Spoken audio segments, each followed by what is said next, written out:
Hello, everybody, and welcome to the 5 Tips and Tricks for Careers in Athletics. I am your host, Dr. Maury Masovitz, with my all-time best favorite and most wonderful co-host, Jen Albany. Hello, Jen. Hello, everybody. Welcome to the podcast. We are back. We are back with a very cool guest that I'm really excited to get to know more because I have not really got to meet her, and you speak very highly of her, so I'm excited about it. She's great. She's going to have some incredible tips for everybody, so I'm excited for everyone to hear her. Yes, So. I've heard wonderful things of this guest to come. Yeah, so, and from, we haven't had someone from Legends, which is neat because it's a very neat organization. So yeah, that'd be cool. Big time sports company. Yes, very big, very big. Well, we were talking about before. Come on, we were talking before about guests that we'd wanted, all famous guests that we would want to put. It doesn't have to be famous, Maury. That's so the thing. The challenge is what guests, and honestly, if I want a guest, I just invite them on the podcast. That's the way I feel about it. But what I was saying to him was we should talk about our dream guests. What would be the ultimate person that we would like to talk to? It doesn't have to be someone famous. It can be someone who we think that we'd have a really great conversation with, or we'd like to get to know more. We could, if we could pick anybody to talk to in the sports industry. See, I think that's my challenge is I look at this as a way to connect with people and look at it. And I don't the whole, I don't know. Well, first of all, who would you want? And then we'll go from there. Maybe someone will spark my thought. I think it's not we always joke about how, if you listen to a podcast, one of the podcasts, I talked about how I'm really great at celebrity spotting. So I like to meet celebrities, and it's not so much about it being a celebrity, but I think somebody that comes to mind is Mike Tirico. I think that would be such a cool conversation because there's so many little connections that we have with him. Obviously the Syracuse connection, but I just think all of his experiences and all of the different things that he does. I mean, going from the Olympics to the Masters to Sunday Night Football, or Monday Night Football, whatever. He used to do both, I think. Yeah.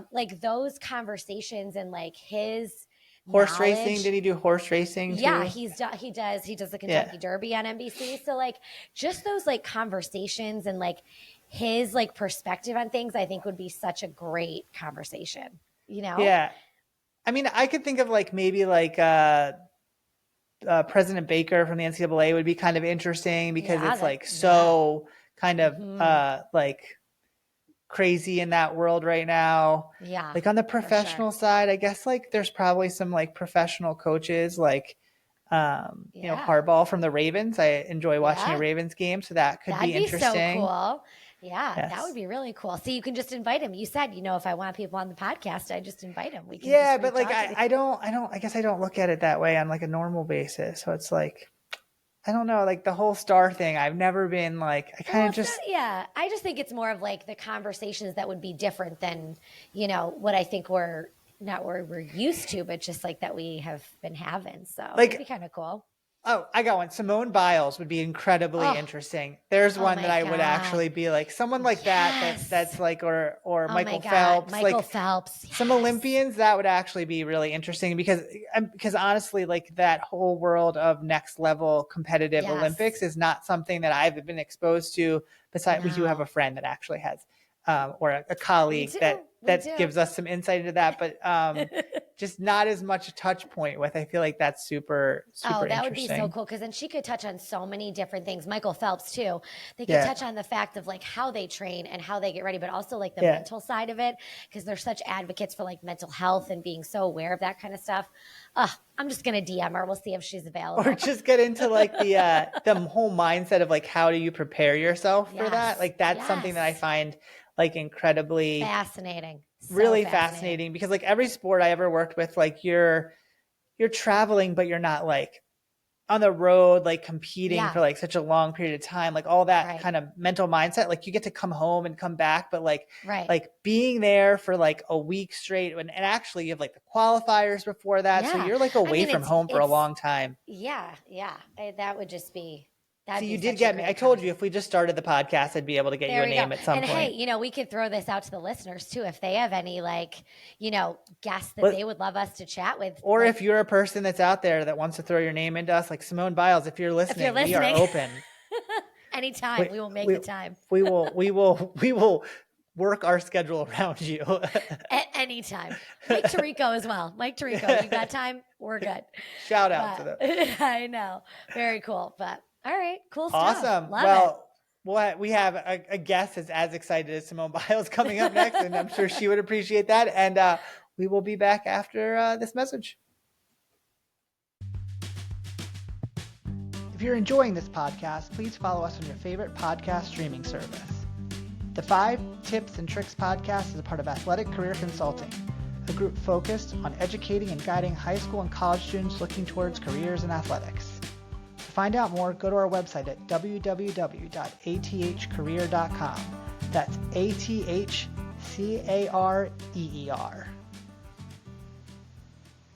Okay, everybody, welcome back. Maury, please introduce our guest today. Very excited about today's guest. Brings a wealth of experience from a diverse career in communications, marketing, and community relations. She began her journey with a BA in applied communications from Kent State University in 2011, where she was an active member of the Kent State Communications Society and the American Marketing Association. Prior to that, she completed her studies in journalism and media studies at San Diego State University. After graduating, she gained hands-on experience as a writer-reporter at NBC7 San Diego. She then took a role with the Akron Aeros and Akron RubberDucks, handling everything from suites and picnic coordination to community relations. In 2015, she joined Jack Morton Worldwide, where she managed $1.5 million in experiential marketing programs and helped establish the Chevy Brand Ambassadors Program. This was followed by a strategic role at the Albany Business Review, where she led advertising efforts, managed multi-platform marketing solutions. From 2019 to 2023, she served as the Director of Marketing at the Ohio State University Alumni Association, deepening her alumni relationship and creating engaging content. Currently, she is the Director of College Partnerships at Legends, leveraging her experience in digital marketing and negotiations. Please welcome to the podcast, Sierra Kehn. Welcome. Hey, thank you so much. I'm just going to take that soundbite and use that everywhere I go and say, I'm not even gonna recite it because that was amazing. Made me sound great, Maury. Appreciate you guys. Thanks for having me. It's all your experience. Like I didn't make that up. That was all you. Like so. There's some things, and I was like, oh, I did do that. So yeah. I appreciate it. Maury, Jen, thanks for having me on. I'm super excited to be able to connect with both of you industry leaders. Appreciate the time. No, we're excited to have you. This is great. And Sierra, it's our chance to catch up. We worked together earlier this year, and now we're just excited to now be colleagues and friends, and happy that you're here with us. So yeah, Jen ran to me and goes, I have the perfect podcast guest. I got her. She's going to be on. I was like, perfect. We were excited. So I'm excited to get to learn more about you because we haven't really worked together, but I'm excited to hear about you, and hopefully when you're back in our neck of the woods, we'll spend more time together too. I know. We absolutely will. I love Cuse, as you kind of read from my quick bio. I lived in upstate New York, so I'm a big fan and just love that community. And yeah, I hope I live up to Jen's hype. So we'll give it a shot. I'm sure. Jen, oh, you will. Jen usually knows how to pick them, so you should be pretty good. No, we definitely hit it off right away, and I think we're very similar in kind of the way that we work and communicate. So you were definitely on the list in the beginning. So we're excited to have you here. So thank you for doing this. We really appreciate it. So with that, let's dive into your tip or tricks that you can give us here. Number one. Yeah, this is great. I spent some time thinking through these, so I have my notes here. I may go off script, so keep me in check here. I think the first one that came to mind when you guys asked the question, because I wanted to be thoughtful of not giving like the same things that everyone is going to give. So I'm like, I need to think outside the box here. Yeah. And I think especially in my time in my current role with Legends, and I think this goes across the industry, but I think especially in college, is we're always recruiting. We work with about, at this point, I think 16 or 17 different universities at different capacities, different partnerships. Yeah. But we're always looking for talent. So I think that the tip that came to my mind, and I've had a lot of these conversations with, I think, people who are either recently out of college or just trying to get into the sports career, is that like sales isn't a dirty word. And I think it scares everybody. You know, I don't want to go into sales and I think what I've been really trying to coach people on and just share and help kind of drive home is that sales isn't just about cold calling and, you know, making people spend money, right? Like what it really is about is gaining skills to be able to connect with people and understand what matters to them and what their family is looking for, what they need, what they value. And all of that allows you just to basically put on a silver platter something that is going to fit for their lifestyle, that is going to allow them to have a good time, have people like Jen and her team create an experience and then make memories.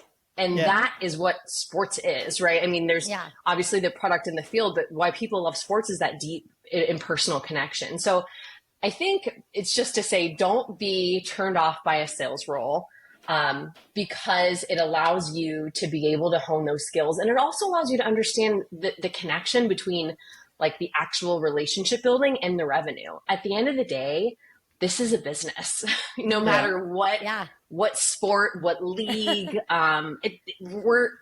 they're here to make money. We're here to make money at the end of the day from like, if you put on that business hat. So I think being able to correlate and understand the work you're doing and how you can tie it to revenue and how you can be more productive, more efficient, that is going to help you with any stage in your career in sports. So I think that's number one is don't be afraid of a sales role. It doesn't mean you're going to be in it forever, but you're going to learn skills that you will use at any capacity. Yeah, I will say I was afraid of that when I first started. Like, I was like, oh, I don't want to go into sales. I don't want to do that. Like, have my livelihood based on what I can sell. And like, that's how I make my money. That's how I make my salary. So I will say I was the first person to think that. But you're so right. Sales is about building your people skills almost. And you need people skills for everything in any job, really, not just in sports. So that's such a good point about the sales thing. Because I think people do get afraid of that. I really do. Yeah, absolutely. I've been thinking too about a lot of people that now have higher positions and how many of them now have come from a background in sales and what, what they have said like multiple times, and close friends of mine or people we have relationships with said like, it's about forming connections with people and relationships. And like, I think more people think it's much more transactional. And I think what you point at is like 100% right. When you're doing it the best, it's like when you're connecting with people. And I don't think people look at it that way. No, because you're connecting with the fan too. When you're either talking to them or you're in front of them or whatever, you're connecting with them, like you said, and then it becomes a relationship. It's not so much of like hey, do you want to buy season tickets? It's, how can I help you? How do I get you to come support your favorite team? And again, like people don't think about that. They just think it's cold call. That you're so right. Absolutely. That's so true. And I think another thing, like ideally, you know, if you want to be in sports, you stay in industry. I have a non-traditional journey through sports, personally. But I think a lot of it too is, you know, I think about like my suite holders back in my, you know, when I was 22, 23 years old. And some of them I'm still in contact with. One of them offered me a job, right? Like, so there's also like the value of, to your point, Maury, of like building that relationship, like, that can turn into opportunities for you, like way beyond what you could have ever imagined. So there's also value just from a personal selfish standpoint, right? Like what can I do to set myself up to expand my network? And, you know, we had people at Legends call me and say, hey, I just went to what was it? Oh gosh, some minor league baseball team, in Georgia. He's like, I just went to X game and I had the best salesperson. We need to hire him. And 2 months later, he's on one of our teams. So, and it's because he treated his, you know, client and incredibly well, and they had a great experience. And he didn't even know this client was in sports. So, I think it's just another kind of perk is, you know, you get to meet a lot of really interesting, neat people that can hopefully help you along, you know, your journey. Awesome. Yeah, what a good tip. Thank you. Okay, number 2. This one is very near and dear and deep to my heart. hopefully it's one you haven't heard yet. We'll see. Get to know your data and marketing people. Like not no heard matter that one yet. No matter what role you're in, I think especially if you're on the selling side, those individuals, as a marketer, I feel like I can say this about like our data team members. The data team members are so valuable, and I think you kind of sit in your seat, and whether you're selling or even if you're writing email copy or you're planning an experience, in venue, being able to connect with our data people at whatever capacity, whoever they are. Maybe it's someone who wears 16 hats, but also, works on data segmentation. That person can be extraordinarily helpful to whatever you're doing. I think asking questions and connecting with them, getting coffee once a month, like data is the commodity, no matter what industry in the world you will ever be in. Like data is more valuable than anything else. So I think learn from them, ask them questions, ask their opinion. That cross functionality and communication really has to be there. And I think in sports and being outside of sports and coming back in, I don't think it's as great as it could be. And I'm just speaking from, I think, industry wide. I'm always, when I'm on site with our partnerships, being like, have you talked to so-and-so about this? Like they have all of that data, and it's like, oh no, I didn't think about that. So I think not siloing yourself to, I am only a salesperson or I'm only a marketing person, like making sure that you're leveraging the brilliant people and minds you have around you, because you're just going to make each other stronger. And if something's working really well on the phones, tell your marketing team, because that can influence how they write email copy or how they write a voiceover or a PA, right? Like, so I think that we got to share the knowledge, and it doesn't always happen. I think it sounds easy, but it takes work. It takes like having to like loop someone else into an email thread, like, or having to go to someone's desk, but it helps. And if you can track it and prove that it works, then you're just able to show the value in real time. So that one I think is big. Like, get to know your data marketing people, work with them, and don't just go through the motions. Take a minute to look up and like help connect the dots. The other thing that I'll say, a lot of the younger people who might be listening to this might not even realize that data, or analytics is a career field within athletics, and how important it's become, because it is become the rising star really of the industry to help do and work with companies like yours and connecting people. And, if you're looking for a career in, marketing or some other things, like take a look at that role of data analytics and what they do. And I mean, it's become such a valuable resource that people just don't realize, and that they can make into a career that can take you pretty far in the industry. I mean, I want to go back to what you said about how this is a business and you're trying to make money, and these data people, they can help you do your job smarter and better and help you make more money right off the bat. So that's why they're there. They're there to help you find the best day to send an email, the best time to send an email, how to send the email, who to send the email to, or what group to target, how to segment this. Like, that's only going to make you do your job better, and it's going to make it easier, and you're going to do your job smarter, and then in turn make more money and do a better job of what we're trying to do here. So totally, everything is moving a mile a minute, and the data people only can help you keep up with all of that. I think about like things on my side where we've had data analytics, and like we take like turnstile through of like different locations, and how like, okay, well, why is this gate not getting as many people, and we're getting overloaded for like the experience somewhere, and how certain things have driven. Or like recently we were talking about traffic flow, and how like now we have to reroute while we do it to make it a better experience. And it just bleeds into everything. And it's such a great thing to talk about. And it's not something that I think is talked about probably enough. So it's a great tip. No, it's definitely not. It's definitely not. I agree with you 100%.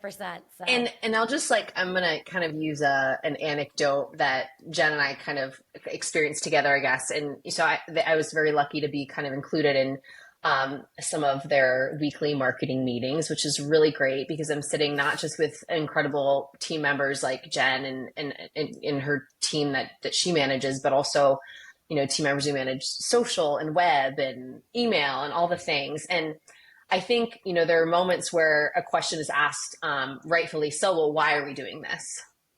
And I think it's really easy to just be like, well, we think it's going to do this. And I say that, like, you don't have to, if data points to something, it doesn't have to like turn out exactly how you think it's going to. Right. I think the point is like, it's like, we have an idea. This data shows us something that's kind of interesting, that people from this, like, I don't know, this zip code are purchasing more of these products. We're going to try this, and it's going to allow us to prove whether it's right or wrong. And I think even if something like fails, I hate to even say that, we learn from it. So like at the end of the day, I think I always use the safe word as like pilot or test. I think it's less scary to people. Like, we're going to pilot this, or we're going to test this, and we're going to, you know, only allocate X amount of dollars or X amount of resources at X amount of time. But if I can come out of it with a learning, like that's a win. And at the end of the day, like, the people you report to, that's kind of all they're asking for. And I think like that's something that, you know, trying to do in baby steps is okay. And I think like just being comfortable with it, it might not work out the way we want it to, but at least we'll know, right? And we won't do it again, and we'll try something else. So I think that's part of it. You can eliminate something at the least of it. Like, you know what, that wasn't the right move. Let's go pivot towards this. And it just has so much value. So no, that was awesome. Okay. Ready? One. Oh my God. Third one. Two for two. All right. 2 for 1. Pressure now. Okay. This one, I think this doesn't necessarily just apply to sports, but I think it's really important in this industry is, when you are like looking for a role, or when you first get in a role, I'll be the first to say, like, as a millennial, it was always like grind, grind, grind. Like, we really romanticize the like grind culture, and like first one in, first one out. And we all know, like, especially as time has progressed, that isn't necessarily healthy. It isn't necessarily the best way to go. And I think the way that I've been like kind of shifting it in my mind is like, it's not working the most amount. I think it's just like, I hate to say the word like caring the most, but just caring. So I think it's like, when you're in your role, no matter what you do, whether it is your first role in sports and you are, you know, making 80 to 100 calls a day, or you are, you know, like me, whatever, interning in the suite level and like hauling kegs up, you know, up and down the concourse, like whatever those more difficult jobs are, especially at the beginning. I think it's just, trying every day to like lead with that care. And it's not just a like care of doing something the right way, but like caring about others. Like if someone needs something, like be the first one to raise your hand. It doesn't mean you have to, again, like do all the things, but like just kind of be that one to be there. And I think that sometimes, not as overlooked, but that's what sticks out to people. Like, they're not going to necessarily solely remember like, oh, Sierra was the best seller. Like that's important, but it's more so going to be like, Sierra had a great attitude. And when her other team members were struggling, she was the first one over at their cube or their desk, like giving tips and helping coach them. Right. And she was, you know, she was a good vibe. Right. And I think like when we talked about recruiting earlier, every single hiring manager I've worked with in my entire career, but especially now, they're not looking for the person that like on paper is great because of their revenue numbers. They're looking for the person who gives a damn, right? And like is coachable and cares and like leads with that. And I just think that like always go in, like, of course you want to, you know, do your best. And it's great to have friendly competition and want to be the best. I think just making sure that doesn't cloud, your judgment and portraying like who you are as an individual, right? And leading with the human aspect of it before anything else. Because people want to work with people they like, you know, and people that care and people that want to help. And those who don't act that way, you know, generally I feel like it can be more challenging, and maybe you're moving more frequently, or you're like, why am I not progressing? I think just really trying to lean into that. It's hard. You know, not every day is a great day, but just not losing sight of the importance of that piece. Yeah. Just being a good person. Like it's so simple to say, but like that sticks out. Like when I'm hiring even interns, I'm looking for people that are going to mesh well with my team, that, you know, have a good attitude, like you said, who have a good personality, who care about other people. Like you said, if there's somebody who's down or someone who's struggling, like you want to be that first person over there. How can I help you? How can I support you? What do you need? And I think sometimes people forget that. Like, you got to be a human first. Like, it is a business, and it is like go, go, go, go, go, but you got to be a human first. So I think the interesting part too, like what you said was, you know, a producer is one thing, but I think if you're just a person that produces, you might just stay in that role because that's the only thing that you are doing. Right. And True. when you're looking towards, hey, who am I going to hire for a leadership role or a management role?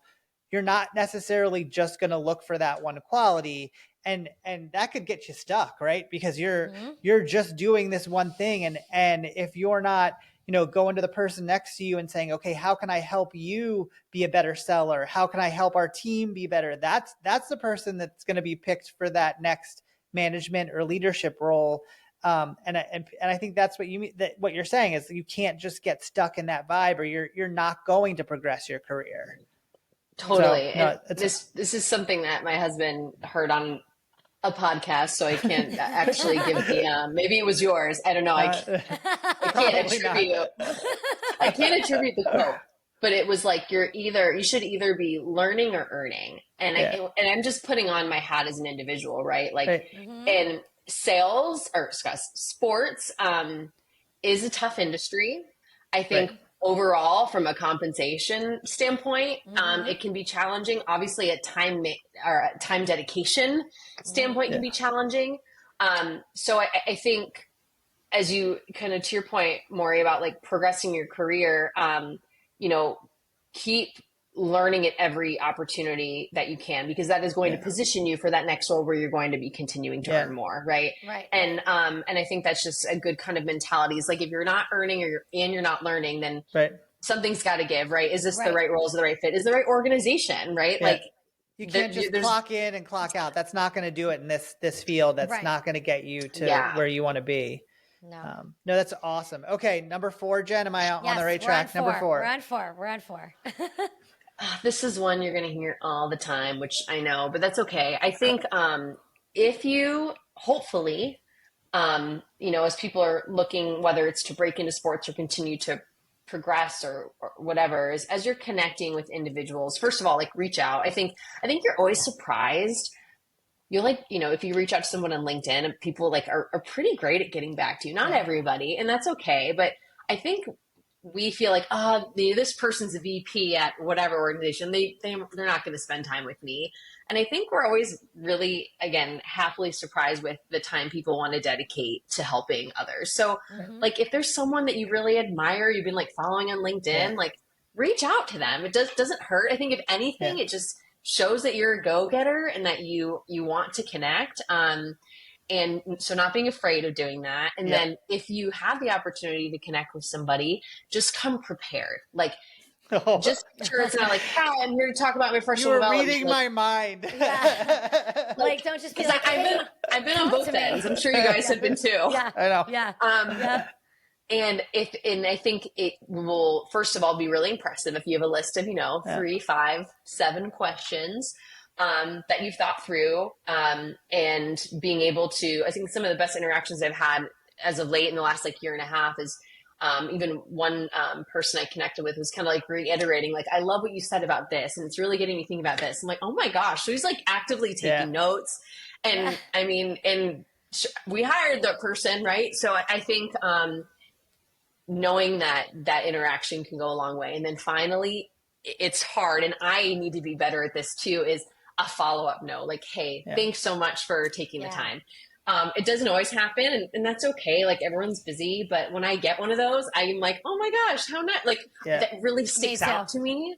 So I think, like, just those little things, it can be difficult, but, stay true to them. The time that you spend, it's worth it. It's making an impact, and it's going to make you memorable. And, there's a lot of people who want to be in the sports industry. So how can you set yourself apart? And those are some like little things that can go a really long way. And Maury and Jen, I'd love your perspective on on that piece as well. Yeah. Go ahead, Maury. I was going to say, like, I've had some great, and even lately, some great students, and especially I think in the college setting, since it's like an educational environment, people are super open to like, oh yeah, I'll be happy to answer your questions. And definitely at some pro areas and different parts in sports, I've heard a lot of people are just happy to share and like be a part of the community. But that whole piece, when you said like, make sure you're prepared, like there's sometimes it's cringeworthy where I'm like, oh, I got to get this person out of their own misery because they didn't come prepared. And like, the ones, like you said, that have like looked at it and said, hey, I saw you're building this facility and I saw that you're doing this, and this, like, why did you do that? I'll be like, well, that's a really intelligent question. And it really is a difference maker, and be like, I'm so much more like, okay, here's a person who's thinking and can really be an engaged person, compared to like, don't just do the interview to like check the box. That's not going to be worth it. I think like that's 100% right by saying, be prepared, know what you're doing, is reach out and make it a meaningful engagement. And clearly that's the thread of our conversation today, is meaningful relationships, because that I think would make the difference. If I'm looking like, that's a kid or a person or a young person I'd put on my list, like I'd want to come back to them if I have a job opening, because they clearly are a person that thinks, more broadly. So no, that's a great tip. And no one has said it exactly like that. That makes you feel good. No, that's really good. Cause again, it's about the relationship. And I think too, when you say like people get back to you, like, cause I think people remember they were also in that position not so long ago, or they were in their shoes and they were looking for someone to reach out to them. So that's why I always remember, if a student reaches out, hey, can I do an informational interview? Can I ask you questions about your job? I'm always like, I used to be that person. So I always try to help if I can, but the prepared and like understanding, I think we talked about this at some point, Maury, on this podcast, understanding the industry that you're going to talk to somebody in. Like if you're talking about marketing, understand what we do in marketing, and be prepared to have those questions and, have those conversations with that people. That's a big one. So. No, it was a very good one, Sierra. Very good. All right. I feel like I was really tanking. I was downward trajectory. It was good. Not at all. No.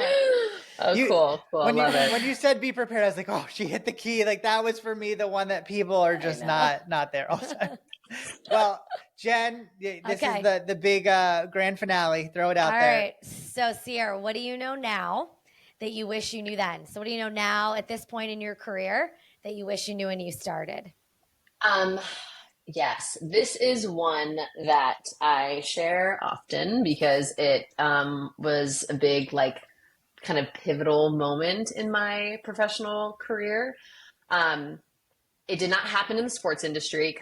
So I started off in sports, as you mentioned earlier, Maury, and then really leaned into the marketing world, which I've loved and has really helped me with where I am today, kind of in an indirect way. But as I was kind of going through that transition from sports into like marketing and advertising space, I was also like needing to manage a sales team for the first time. So we weren't selling tickets, but we were selling sponsorships and we were selling digital media. I had a team of 5 account executives, and I was interviewing for the role and it was going great. And my former boss, Cindy, she called me to offer me the job. I accepted it. And then after we hung up, I had an absolute panic. I was like, I can't do this. What did I just sign up for? I've managed suite servers, right? Yeah. Like kind of game day employees, right. But I've never managed people, and not just manage people who need to hit a sales quota. And I am responsible for our team hitting our sales quota each month and our overall, revenue goals and all of these different categories and kind of different verticals. So I panicked. I called her back and I said, Cindy, I can't do this. I retracted my offer. And she said, of course you can. I believe in you. We're going to do this together. And I trusted her, and it took me to an entirely different level in my career. from a people management standpoint, but then also just an understanding of business acumen and revenue and how to forecast and all of those things I'm using now again in the sports industry, right? Yeah.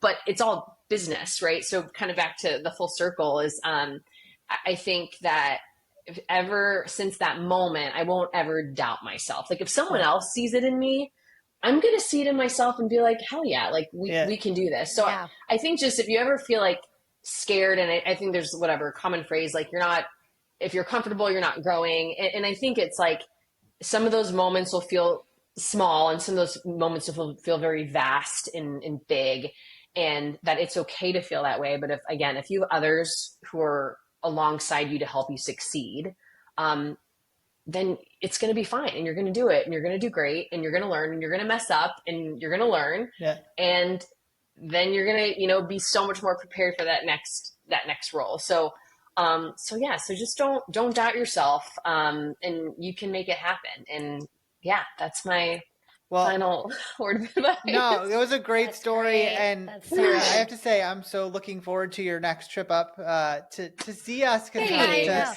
spend time in person. Jen had you pegged right on. She said, how could anybody ever doubt you, Sierra? No way, girl. No way. Please. You've been an awesome guest. Thank you so much for your time. And, thank you. We will definitely enjoy spending time. And I just, what you shared has been just so great. So thank you so much. This is great. These tips will be so nice. Helpful. These tips will be so helpful to people. So I think it was great. And thank you again. This was so great. So yes. And however you share things, like if people reach out to me, I'm very like open book available. You can find me on LinkedIn. And let's connect. Awesome. Yes, Thank you. I'm sure all of our listeners will love it, and you'll just get flooded your inbox with the most exciting questions that are prepared questions. Prepared. That's right. Prepared. So that's a perfect lead in to make sure everybody follows us on all of our socials. So we're at Ath Career Pod on Instagram and X, and we're on LinkedIn and on Facebook. So make sure you connect with us there and like us on all the podcast platforms. And make sure to hit the follow button.